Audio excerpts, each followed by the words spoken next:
I had to stop and restart the recording because for whatever reason, when I unmuted myself, it didn't actually unmute my mic. So we're starting again with what we're doing today.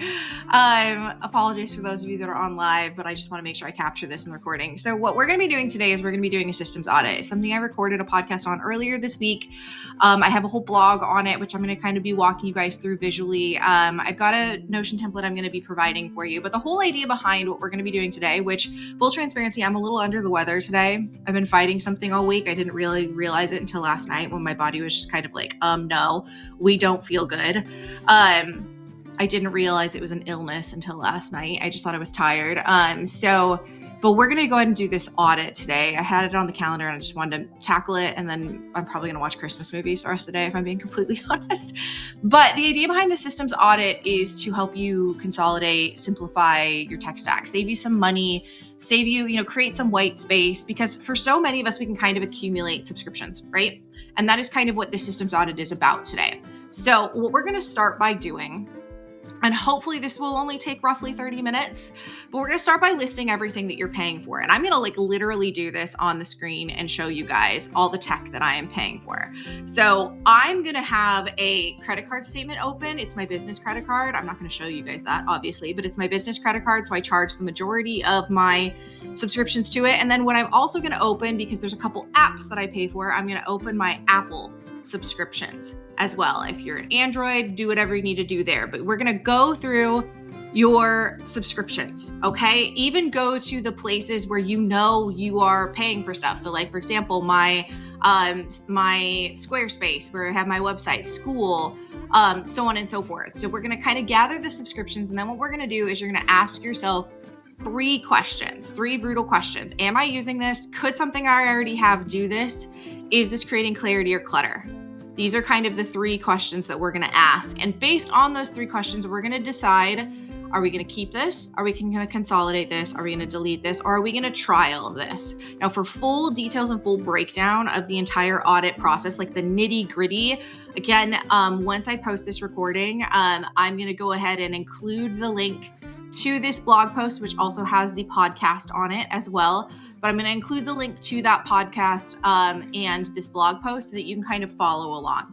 It goes into it much more. But I'm going to kind of, as I walk through this, I'm going to be sharing my Notion screen. So I'm going to go ahead and stop this share.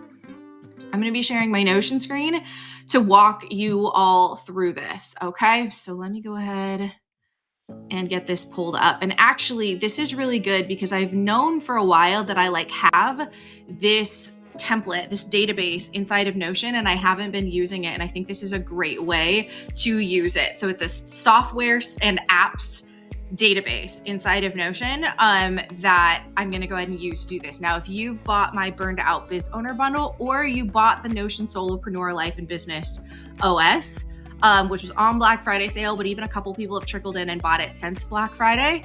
If that's you, this is in it. This software and apps tracker is in it. What I always do is I just search for what I'm looking for. So this is my software and apps. I know that it's in it because this is when you sell Notion templates, you have 80 bajillion versions of pages. So this is the one, software and apps, that is in the Solopreneur Life and Business OS. And then I also know that it is in the Burned Out Biz Owner bundle. So if you've got that, it's there. So the basic version of this had a place for you to put in the name of the software, what its purpose was, what the monthly fee you were paying, or the annual fee, or if it was a one-time fee. That is kind of how this guy works here. But what I'm going to go ahead and do to kind of help us facilitate this audit is I'm going to add some of the other properties. So I'm going to add the three questions we're supposed to ask. So am I actually using this? I'm going to go ahead and do this as a checkbox, and I'm just going to call it using. So as I evaluate each thing, I can go ahead and check this if it's something I'm using. The next question was, could something I already have do this? I think what I'm going to go ahead and call this one, I'm going to do a checkbox as well. I'm going to call this duplicate. Is this something that is duplicated that something else I have could already do? And then here, because this next question has kind of two options, is this creating clarity or clutter? I'm going to do a select property. I'll just call it clarity/clutter. And one of our options is going to be clarity, and one of our options is going to be clutter. So that's our 3 questions that we're going to ask for each of these things. And then the next step we're going to go ahead and do is we're going to go ahead and we are going to categorize it into the 4 buckets. Am I going to keep this? Am I going to consolidate this? Am I going to delete this? Or am I going to trial this? So we're going to, once again, we're going to add a select property. And we'll just go ahead and call this, I probably could have just called it category. There was one that said category. Probably should have selected that. But then I'm going to go ahead and type in our 4 options. So we've got keep, consolidate, delete, and trial. Okay, awesome.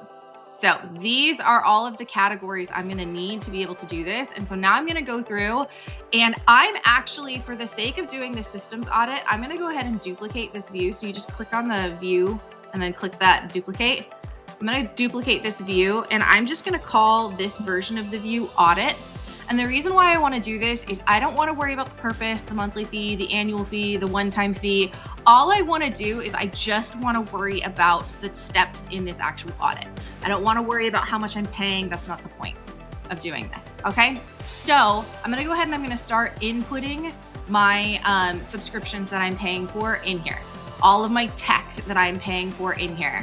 I've got a number of tabs up on my computer to help me do this. So the first thing I absolutely know I'm paying for, I literally always have my Squarespace up on my computer, and I'm going to go ahead and I'm going to click into it. And I'm going to go to billing. I do have some Squarespace subscriptions. Sorry if you're hearing a lot of noise. I'm trying to move my mic out of the way. I do have some subscriptions I'm paying for in Squarespace that I'm literally going to be canceling by the end of the month. So I'm not going to do those. I have my domain, my Squarespace domain. I'm going to count this. I am using this. This is not something that is a duplicate. And this is something that gives me clarity. This is absolutely something I'm going to keep. So that's kind of our first one. Our next one is my actual Squarespace website subscription. Now, if I wanted to, I could go in here and I could add the fee that I'm paying for it. I pay, it's not a one-time fee. I pay $276 a year, but I don't have that as an option. So I'm just going to put it in the one-time fee. Actually, that's a lie. I'm looking at the wrong one. This one is not $276. It is $468 for my Squarespace. I am using this. This is not something that can be duplicated. It does give me a lot of clarity and I'm absolutely going to keep it. So that's kind of what I'm going for is I'm looking for something that at least, 2 of the 3 of these are like, that looks like this, that I'm using, that it's not necessarily something that is a duplicate software, like not something that I can consolidate elsewhere, and something that gives me clarity. Those are generally red flags of things that I'm going to keep. And then nextly, my Acuity scheduling subscription through Squarespace. I am using this. I do think you could debate that I could potentially like use some of my other services to do this, but I actually find it does give me clarity. I'm going to actually go ahead and add, do I have like a notes? I'm going to add a notes place so I can just kind of keep track of some like thoughts here. The reason I still think I want to keep this one is like, for example, like I could use the Notion scheduler to schedule meetings, but I can't sell packages or I can't sell appointments through the Notion scheduler. So the reason I really like using Acuity, and it's pricey, like I kind of wish that I wasn't paying for Acuity because it is $276 a year. The reason I want to keep doing it is because this keeps all of my appointments and schedules in one place. So that's kind of the biggest reason why this is a keep for me for now. If Notion comes out with the ability for me to go ahead and actually like, if it comes up with the ability for me to sell packages and sell appointments, I would probably get rid of Acuity and simplify down to Notion. Oh, I see that Christine joined. Christine, just so you're aware, what we are doing right now is I'm auditing my software and apps. This is the systems audit that I mentioned earlier this week. I talked about on my podcast, and I also have a blog about. And I'm just kind of showing you guys in real time what this is looking like. And I'm kind of going through my subscriptions and I'm auditing them. So these are all of my Squarespace subscriptions. So let me go ahead and get this tab out of the way. Now, probably another subscription that I have that I absolutely should consider in this is Flowdesk. So Flowdesk is the thing that I use for my email marketing. I actually don't remember how much I pay for this because I just started again. $41.91 is what I pay per month for this. But so I've got my Flowdesk for email marketing. I am using this. This isn't something that I have other systems that can handle email marketing. I mean, technically I could use Squarespace for it, but Flowdesk is just better. So I guess you could say that this is duplicated. This, I do feel like gives me clarity because all of my emails, all of my automations, etc., run through the Flowdesk email marketing. I think they have great analytics. So I do think this is one that I'm absolutely planning on keeping. I run a relatively lean business, but what's going to get really interesting is when I start to dig into my credit card statements and look at my like Apple subscriptions for like business stuff of what am I using and can I get rid of anything? So I feel pretty good with keeping Flowdesk. Obviously, I also have school. I actually just deleted, I was thinking about starting a school community for my students, and I think that's something I might do in the future. But the fact of the matter is, I'm already pretty overloaded with students for 2026. So I decided I'm not going to run that second school community. But I do have obviously this school community. It is something that I'm using, because we're literally live in it right now. I don't necessarily have anything that would be a duplicate of school. There's nothing else in my tech suite that I can think of, and this might change as I go through a lot of my subscriptions, that can run a community that can host courses. Squarespace can host courses, but not with the community component to it. So this might be a place where I can say, yes, Squarespace can host courses, but not with the community feature. So there's a little bit of overlap between what School and Squarespace can do, but School's just better. I think we're all aware of that. So I do feel like it gives me clarity to have everything inside of School. I've been actually moving a lot of my courses that I sell inside of School as well. As you guys have seen, I'm definitely keeping School. So now what we're going to go ahead and dive into, these are the ones that I have for that are just pin tabs that I know I access, I go into day in, day out. Now is where we're going to actually start to get into my subscriptions that I might pay for through Apple. So those are the two other places I'm going to look, is my Apple subscriptions and then my credit card statements. Okay. So if I go into my Apple subscriptions, which if for those of you who are Android users, I can't help you with that. But for those of you that are Apple people, go into your settings and then click on your user, your picture at the top. And then there's going to be something below your picture that says subscriptions. And I'm going to click on that just to see what my active subscriptions are. And actually this is helpful because one of the things I pay for is I do pay for 1Password. I forgot I paid for that through Apple. See, this is helpful. I only pay $36 a year. It is absolutely something I use. There's nothing else in my tech stack that I can think of that does this. It gives me tons of clarity because all of my passwords are in one place. I'm absolutely keeping that subscription. And because I've got how much I'm paying for it in here, I'm going to go ahead and put it. I'm actually going to name this annual fee because I feel like most of them are annual fees, not one-time fees. So this is, I pay $35.99 a year for that. Super easy. So that's definitely a keeper. Let's see what else we got inside of my Apple subscriptions. That is not a tech subscription, but I do pay for Final Cut Pro for iPad. I do occasionally use this. So I only occasionally use this. I do have things that can cover this as well, which actually I really need to make sure I put Canva in here. That's one that I might forget actually. But Canva can do some of the same things that Final Cut Pro can do, not as well as Final Cut Pro, but Canva can do it. And in some respects, there's aspects of doing it that's easier in Final Cut Pro, and then there's aspects of editing that are easier in Canva.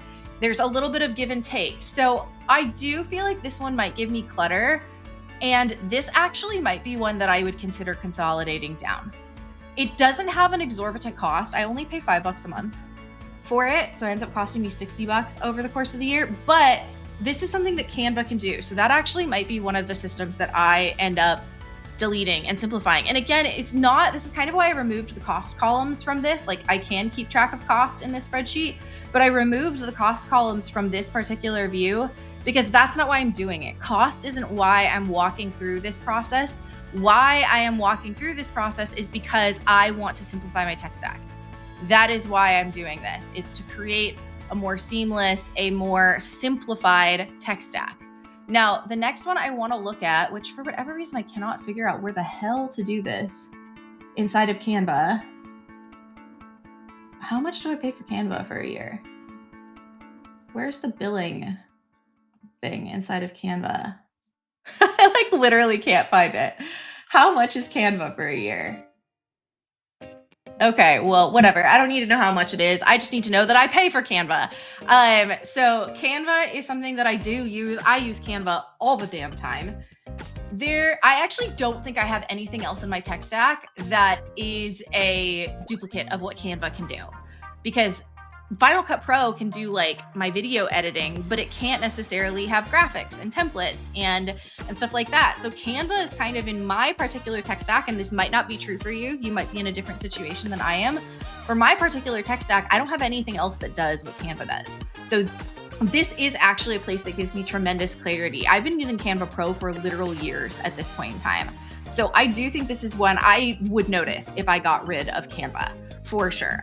Okay, so let's go ahead and dive back in.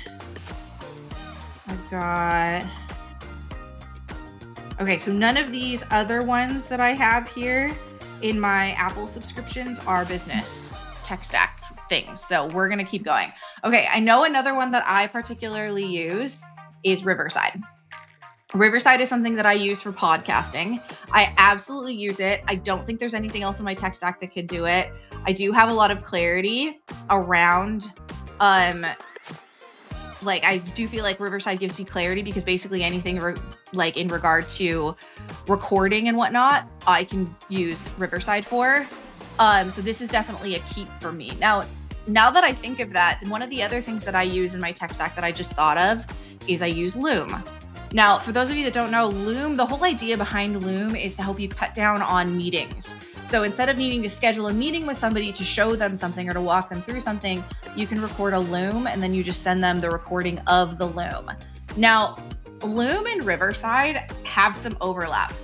Like there is some overlap between these two tools. These are two tools that can do very, very similar things.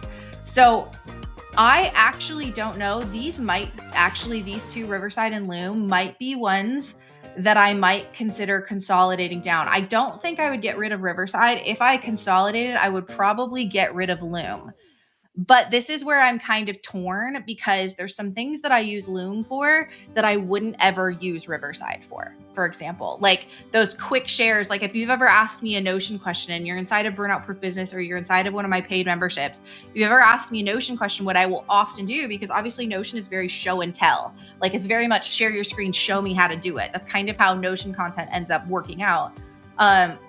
It's easy to record a Loom and then send you the link to the Loom and you can consume that very, very easily, very, very quickly. I can't do that in Riverside. So this is where it comes to some of these other categories I have in here. I have Keep, I have Consolidate, I have Delete, but I also have Trial. And I actually think for this one, I'm gonna do Trial here. And the reason I'm picking Trial is I want to test for 30 days if I can use Riverside for the things that I use Loom for. And if the answer is no, I'm gonna keep Loom. If the answer is yes, that I can use Riverside for a lot of the things that I've been using Loom for, then I'm gonna get rid of Loom. So that's kind of how you can think of that trial option. Maybe it's a new piece of tech that you're trying out. Maybe you're trying out Notion. Maybe it's a new piece of tech you're trying out, or maybe you just need to answer a question about your tech stack, and maybe that's the thing you're trialing for 30 days. So that's kind of how you can think of this trial option here. Okay, so Riverside, Loom. Now I'm gonna actually, I got signed out of my credit card. Don't worry, I'm not gonna share this screen with you guys. I'm gonna sign back into my business credit card and I'm gonna see what are some of the things that are inside of my business credit card. Okay. So, actually, yeah, I forgot to cancel this. So this is one that I absolutely am going to be deleting. I just forgot to cancel it before the time was up. So I was paying for an Elf site. Elf site is a website where you can do like kind of plugins for your website. And it was a countdown timer. I was using it, but I only used it for Black Friday. There isn't anything else in my tech stack that can do this, but I just don't need it. I only need it for like 3 days out of the year. So I am going to go in and delete this. So I need to delete subscription for next year. Fortunately, I think what I can use it for is I can use it for Black Friday for next year now that I paid for a year, but like I don't want to maintain that subscription. That's not like something I want to keep paying for. I wish I had canceled it before they charged me for a year, but c'est la vie, it is what it is. Okay, so then some of the other things, Zapier. Zapier is another piece of tech that I pay for. I do use it. I use it all the time. There's some stuff that there's overlap and there is a duplicate piece of tech in my system. So like, for example, Notion can automate a lot of things, but Notion is not great for cross-app automations. When I say cross-app automations, like Notion I use to automate things that are like within Notion. Zapier is what I use to automate between apps. So like if I have something from Squarespace that needs to go to Notion, I'm going to use Zapier to do that. I know some people use Make. I know some people use N8N. I personally prefer Zapier. I'm the kind of person that I will pay more for ease. It always takes me infinitely longer to set up an automation in Make than it does in Zapier. So I will pay more for Zapier just because I'm paying for ease. So I do feel like this is something that gives me clarity because the vast majority of my automations run through here and I can't imagine myself deleting Zapier. That's another one that I would notice if I deleted that. Okay, then I've got another one here that is, I don't know if anybody has heard of this other than me, Upbeat.io. Upbeat.io is a platform that I use to pay for. It's basically, what do they call it? When like you're allowed to use other people's music on like your social media posts, particularly on YouTube. I guess it's like non-copyrighted music or whatever. That's what I use Upbeat.io for. It's a really inexpensive subscription. I only pay like, I think $6.99 a month for it. So it does cost me like $80 over the course of the year.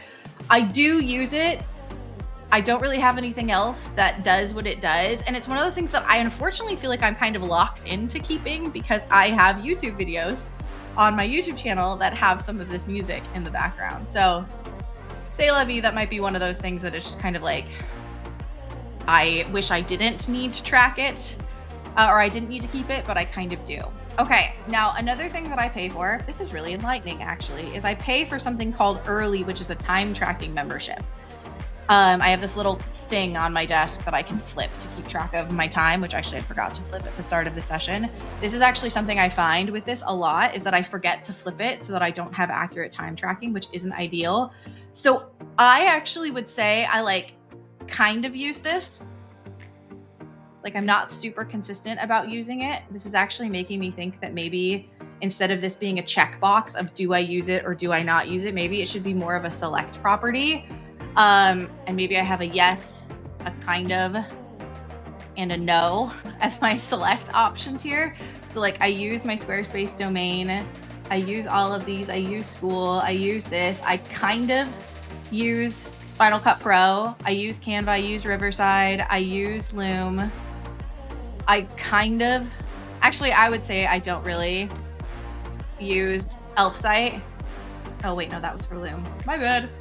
I don't really use Elfsight. Zapier, I absolutely use. Upbeat.io, I kind of use. Early, I don't really use. I'm pretty inconsistent about it.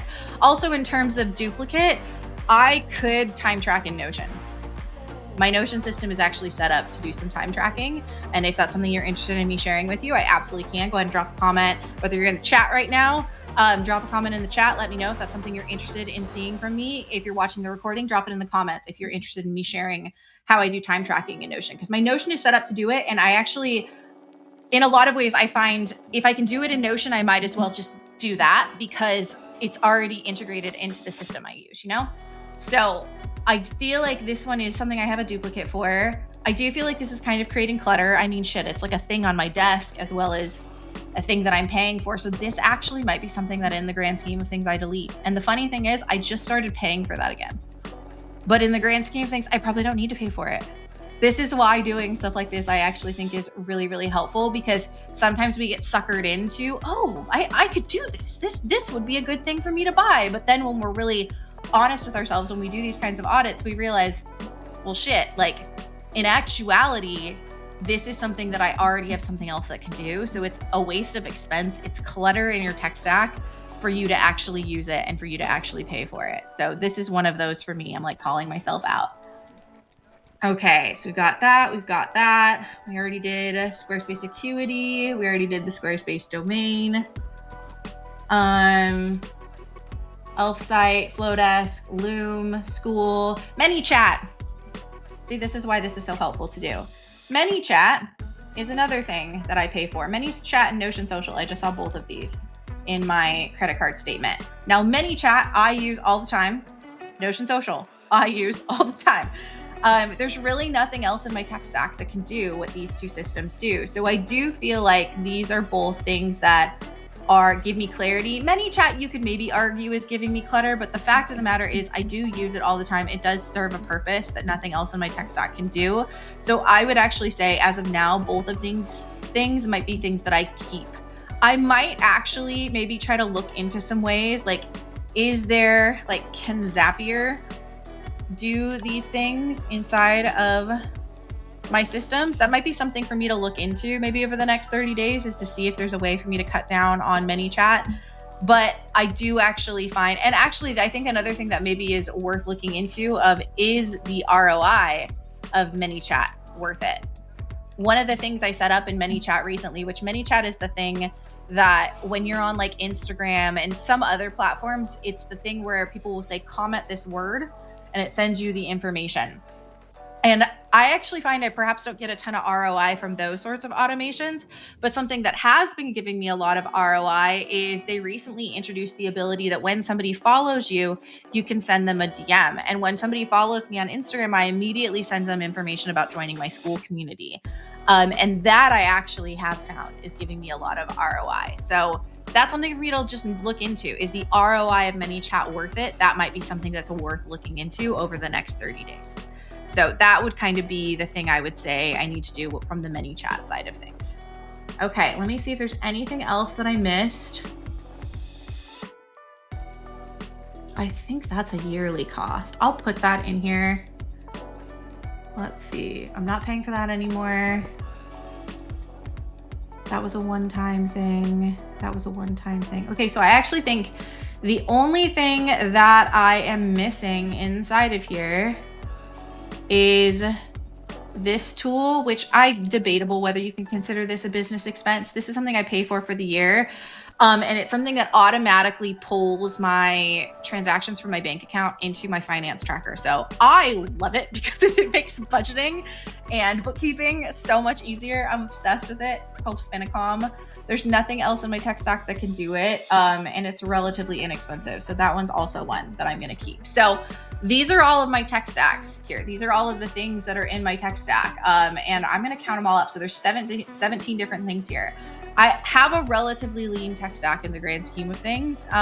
If you're somebody who stays on top of this, of like, what am I paying for? What's in my credit card statements, etc., you might find that you're similar. I would say my goal is probably to be only 10 pieces of tech, but you can see how hard it is, how quickly like these things add up. So I'm going to go ahead and I'm going to create a board view with all of this. And what I'm going to go ahead and do is I want to group them by what category it ended up in, because these categories are ultimately like my final thing that I am going to use to kind of determine my tech.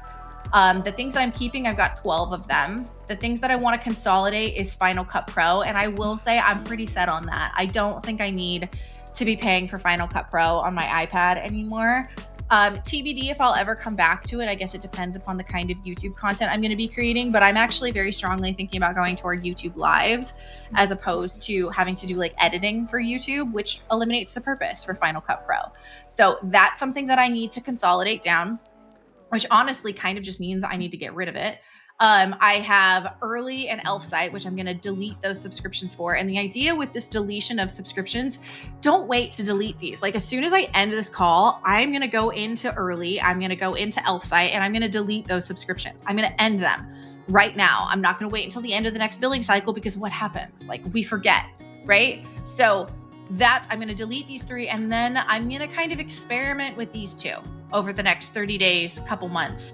Can I eliminate the need for ManyChat? Can I eliminate the need for Loom? these are the two that I'm trying to get rid of. And then that keeps my tech stack a lot tighter, and it keeps my tech stack to things that they really don't overlap. They really don't do the same things. They all serve a very important, unique purpose.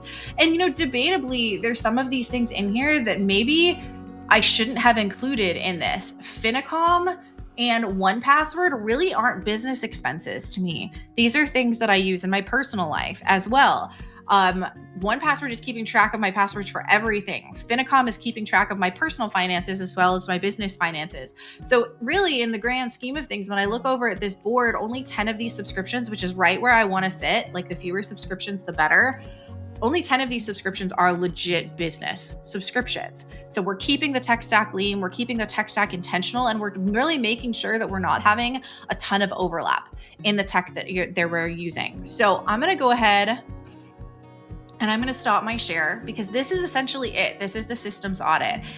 However many, if you're somebody who has like 80 bajillion pieces of tech and 80 bajillion subscriptions in your business, it might take you a little bit longer to do it, but I was able to do that in roughly 30 minutes to take a look at what subscriptions I'm paying for, what things I'm using day in and day out in my business. It's actually ironic. I didn't include Notion in that.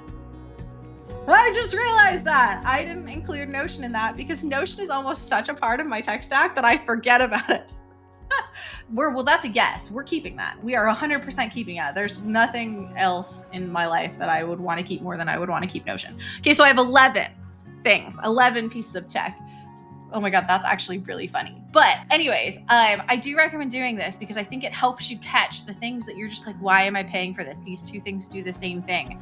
This really doesn't have an ROI considering what it does for me. And I think that's a really helpful thing for us to know. And again, I think this is a good time of year to do these kinds of things, especially if business is slow, especially if you've got kind of, not a whole heck of a lot on your plate right now. Maybe you don't do it right now. Maybe you don't do it this week, but maybe you do it in that dead period between Christmas and New Year's. Just go through your tech, go through your subscriptions and look for those places where can I prune? Where do I have things that are kind of overlapping and they do the exact same things? It's, I think, a really, really helpful practice. So what I'm going to go ahead and do, I know I mentioned at the beginning of this that if you have the Solopreneur Life and Business OS template, if you got it for Black Friday or you got it since Black Friday, this tracker is inside of that system. You'll just have to do like I did at the beginning of video and add a couple of those properties just like I did. So if you've got that template, it's there. If you have my Burned Out Biz Owner bundle, this template is also in it. You'll just need to go in and tweak it. For the rest of you, I'm going to go ahead and I'm going to make a duplicate of this template. And I'm going to share the link with you when I repost this video. Okay. So if you don't have one of those two, I can still give you this template so that you can do this audit super easily. Okay. But with that, your girl's under the weather. She's going to go curl up on the couch and watch Christmas movies, at least for the next couple hours. But thank you for those of you that joined live. Christine, I know that you joined live. Let's see if you're still on here. Hey, she is still on here. Thank you for joining live, Christine. For those of you who didn't join live, let me know if you got any questions or whatever in the comments. But other than that, have a great weekend, everybody. And I will talk to you all soon. Bye.